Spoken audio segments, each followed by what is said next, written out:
De 1947 à 1991, la guerre froide oppose le bloc de l'Ouest au bloc de l'Est. Alors que le monde communiste de l'Est, dirigé par l'URSS, semble très puissant, il se délite très rapidement à partir de 1989. Comment la fin du communisme en Europe de l'Est a-t-elle précipité la chute de l'URSS ?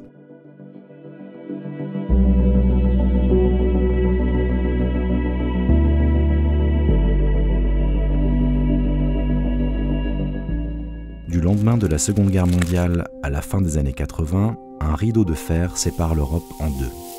Le bloc de l'Est est sous domination soviétique. Les populations de ces États, majoritairement libérées par l'armée rouge, vivent dans des démocraties populaires, c'est-à-dire sous des gouvernements communistes. Ils rejettent le modèle de la démocratie libérale du bloc Ouest et acceptent l'autorité hégémonique du grand frère soviétique. Si des soulèvements ont marqué les années de la guerre froide, en Hongrie en 1956 et en Tchécoslovaquie en 1968, ceux-ci ont été réprimés par les chars du pacte de Varsovie, né en 1955.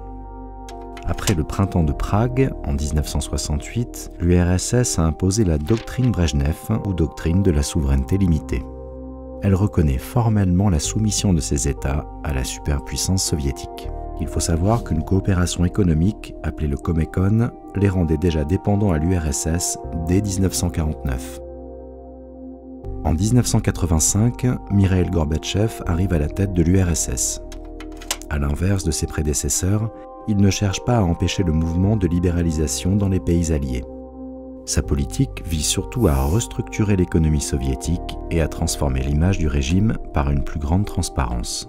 C'est ce que l'on nomme la perestroïka et la glasnost. 1989 marque un tournant important. Alors qu'en Chine communiste, le mouvement de la place Tiananmen est violemment réprimé par le pouvoir, les démocraties populaires, par la force des peuples, s'émancipent du corset de fer soviétique et entraînent l'émiettement du bloc de l'Est. Un événement accélère ce processus. En Pologne, l'acceptation d'élections libres en juin 1989, remportée par le syndicat Solidarnosc, conduit à la mise en place d'un gouvernement non communiste. Conformément à l'engagement de Gorbatchev, l'URSS n'est pas intervenue. Il est dorénavant possible de sortir du communisme et de rejeter la tutelle soviétique sans effusion de sang. En Hongrie, l'État est transformé en profondeur. Les réformateurs du Parti communiste changent la constitution, transformant la République populaire en République hongroise. Le 2 mai 1989, l'abandon du grillage électrifié sur la frontière avec l'Autriche rompt le rideau de fer. Des centaines de milliers de réfugiés est-allemands y convergent pour passer à l'Occident. Le pouvoir de Erich Honecker, dirigeant de la RDA, est déstabilisé. Intéressons-nous à la ville de Berlin. Un mur sépare la ville en deux depuis 1961 pour empêcher les Allemands de l'Est de fuir à l'Ouest. Il est devenu le symbole de cette frontière entre les deux blocs. Le 9 novembre 1989, après d'importantes manifestations, les citoyens est-allemands sont autorisés à franchir les frontières. Le mur de Berlin tombe. Le cadenas est cassé et les portes s'ouvrent. Vers 23h la nuit dernière, des milliers d'Allemands de l'Est ont forcé les frontières qui séparaient l'Est et l'Ouest. Les gardes frontières n'interviennent pas. L'exemple allemand provoque en Tchécoslovaquie la révolution de velours. Le pouvoir communiste lâche prise. La Bulgarie connaît une évolution du même type, alors qu'une insurrection populaire éclate en Roumanie et renverse le dirigeant Nicolae Ceausescu.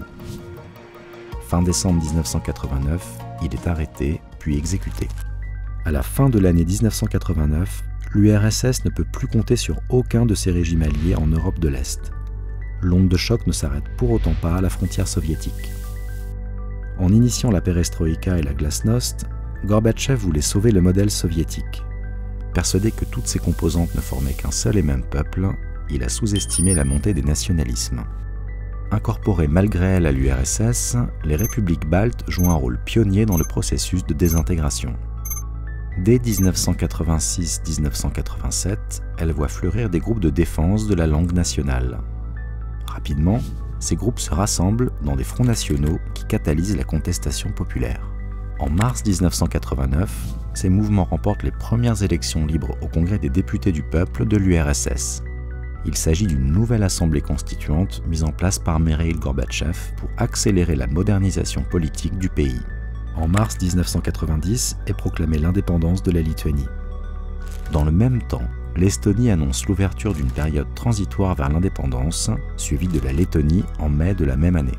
Dans les républiques soviétiques du Caucase, les fortes tensions intercommunautaires se mêlent aux expressions nationalistes. C'est le cas en Azerbaïdjan où en février 1988, des pogroms anti-arméniens se déclenchent à la suite de l'attribution du Haut-Karabakh à l'Arménie. L'inaction de Moscou face à cette violence pousse les Arméniens à s'organiser au sein de collectifs qui réclament démocratie et indépendance. En Géorgie, la répression des tensions intercommunautaires entre Géorgiens et Abkhazes par Moscou en avril 1989 renforce le mouvement nationaliste. A l'inverse, les républiques musulmanes d'Asie centrale voient le pouvoir communiste s'y maintenir plus efficacement. Les populations n'y sont nullement homogènes et les tensions intercommunautaires réapparaissent avec la perestroïka.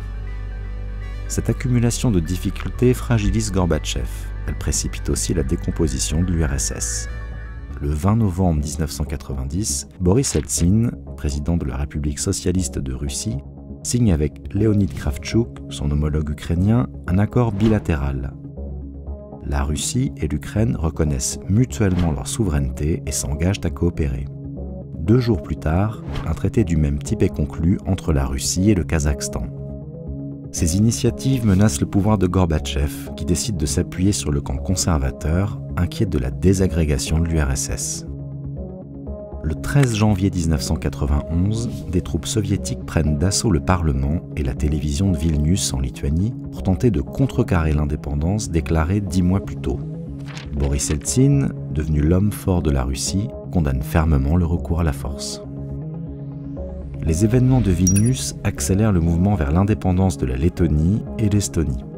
En mars 1991, elles organisent un référendum qui la concrétise. Quelques semaines plus tard, la Géorgie se déclare indépendante. L'union des différentes républiques doit être repensée, mais les discussions s'enlisent rapidement.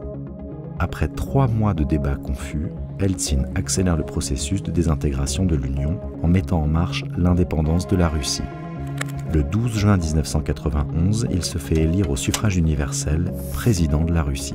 Il acquiert une légitimité supérieure à Mikhaïl Gorbatchev, élu au suffrage indirect 1 an auparavant.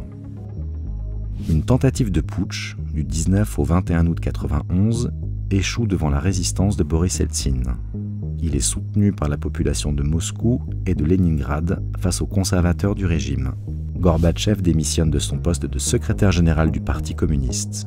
Boris Eltsine suspend les activités du parti. Le coup de grâce est donné par Leonid Kravchuk. Le Parlement ukrainien proclame l'indépendance de l'Ukraine, ratifiée par référendum, à plus de 90% le 1er décembre 1991.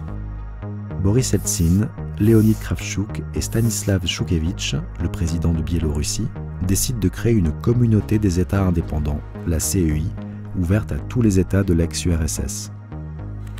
Le 21 décembre, 11 des 15 ex-républiques soviétiques, à l'exception donc des pays baltes et de la Géorgie, signe à Alma-Ata le traité fondateur de la CEI. Mikhaïl Gorbatchev n'y est pas convié. Cette association laisse à chacun de ses membres une grande latitude de décision. Le 25 décembre, à 19h, Mikhaïl Gorbatchev prononce, face aux caméras de télévision, le discours du Nouveau Monde, annonçant la fin de l'URSS. Avec la disparition de l'Union soviétique, ce sont de nombreuses zones de tension qui voient le jour, avec, au bord de la mer Noire, les régions de la Transnistrie, de la Crimée, du Donbass et du Lougansk en ukrainien, et dans les régions caucasiennes, les régions d'Abkhazie, d'Adjari, d'Ossétie du Sud et le Haut-Karabakh. La Russie, principale héritière de l'URSS, est souvent au centre ou à l'origine de ces différends.